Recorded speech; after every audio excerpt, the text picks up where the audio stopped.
Imagine being forced to marry and sleep with your own brother, uncle or cousin, all to keep your family's bloodline pure.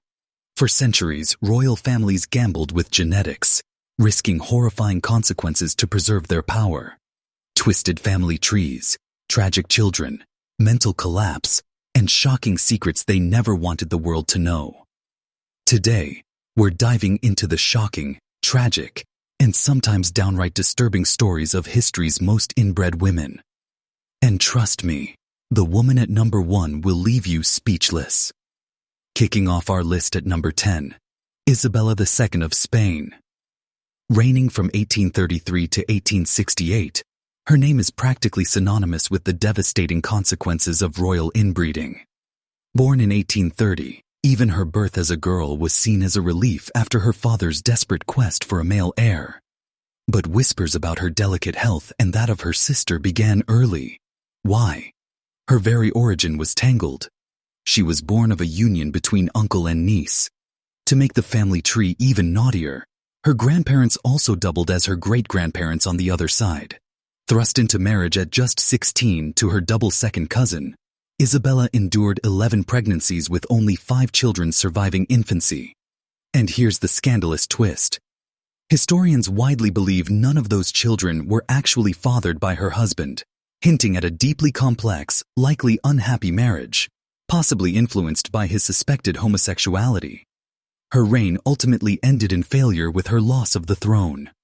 A tragic legacy deeply intertwined with her genetic inheritance. Coming in at number 9, Marie-Louise of Austria. Sharing a similar burden of intense inbreeding, Marie-Louise was the offspring of double first cousins. Yes, her parents were indeed married.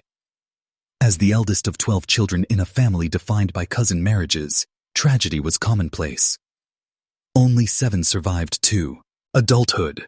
The sheer extent of their inbreeding is staggering. Marie-Louise, as the daughter of double second cousins, had only 4 unique great-grandparents. Compare that to the 8 most of us have. At 18, she was thrust into a political marriage with her father's sworn enemy, Napoleon Bonaparte, a desperate bid for peace and the hope of a male heir. Imagine the weight on those young shoulders. At number 8, we step into modern times. Lorraine Whittaker, proof that the shadow of extreme inbreeding stretches far beyond ancient thrones. The Whittaker family, explored in a famous and unsettling video documentary, became infamous for generations of isolation and intermarriage. Lorraine stands as a stark product of this, widely recognized as one of the most inbred individuals documented in recent decades. She's also the mother of Tiny Whittaker, himself often cited as potentially the most inbred person alive today. A chilling illustration of how these cycles persist. Number 7. Maria I of Portugal, the pious, or perhaps more aptly, the troubled. Born in 1734, she was infamous for 2 things: profound mental instability and her incredibly inbred lineage.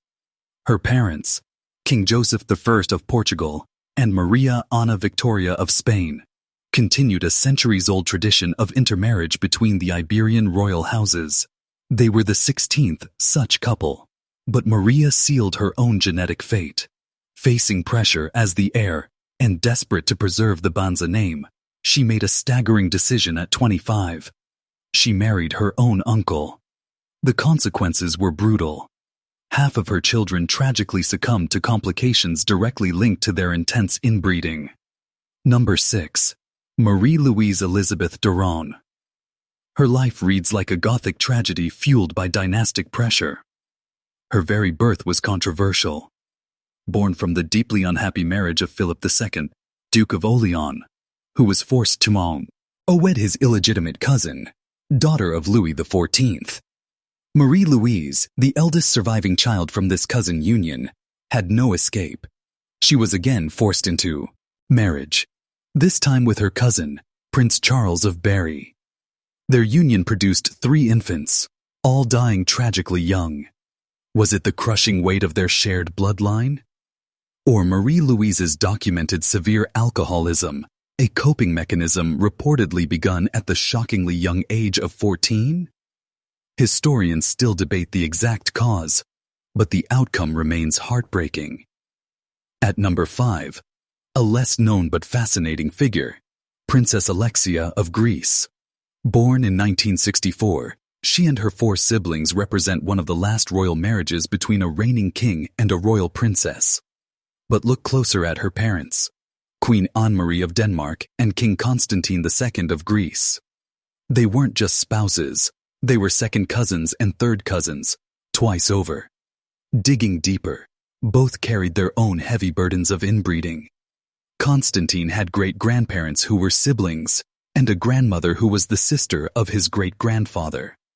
Anne-Marie's lineage was similarly knotted. While their love seemed genuine, their union as such close cousins inevitably resulted in partially inbred children, echoing the situation seen with Queen Elizabeth II and Prince Philip.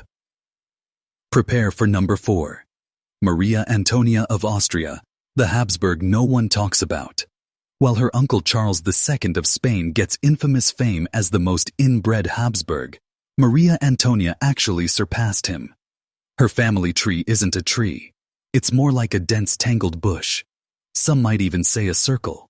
The sheer density of intermarriage meant her coefficient of inbreeding, a genetic measure, was higher than even that of a child born to 2 full siblings. Her story is often overshadowed, but genetically, she stands alone at the pinnacle of Habsburg inbreeding. Number 3 takes us back millennia. Mummies 317A and 317B. These names won't ring bells, but their story is etched in ancient tragedy. Born around 1300 BC, He's tiny Egyptians were the stillborn or infant daughters of the legendary pharaoh Tutankhamun and his wife Ankhesenamun. Their short lives scream of the consequences of intense inbreeding. Ankhesenamun wasn't just Tut's wife. She was his half-sister sharing the same father. Tutankhamun's own lineage was riddled with generations of sibling marriage. The genetic toll was simply too high for these infants to overcome. At number 2, we confront a modern horror. Kimberly Colts, a pseudonym protecting her identity. She is arguably the most inbreeded person alive today. The Colts family became infamous in Australia for operating like a cult, engaging in unspeakably illegal and inhumane practices across generations. This led to widespread police raids and incarcerations in the 2000s. Kimberly Colts stands as a devastating living testament to the catastrophic consequences of extreme multi-generational inbreeding outside any royal context. And finally, claiming the tragic top spot, Cleopatra Philopator. Forget the Hollywood glamour. Cleopatra's true story is one of relentless, calculated inbreeding. While Egyptian in name, her bloodline was fiercely Greek Macedonian. For centuries, the Ptolemies married brother to sister, uncle to niece, relentlessly to preserve power and pure blood. Cleopatra's parents were siblings. Her grandparents were siblings. Her own siblings married each other before she took sole control. Her very name came from a rare Syrian princess ancestor, one of the few outsiders ever allowed in. Cleopatra wasn't just a product of inbreeding. She was its ultimate powerful yet biologically burdened culmination. From glittering thrones to isolated compounds, the pursuit of power, purity, or simply survival through isolation has woven these tragic, complex tales. If today's journey into the profound impact of extreme inbreeding captivated you, shocked you, or made you think, please show your support. Smash that like button. Drop your thoughts or questions in the comments below. What shocked you most? And crucially, subscribe to our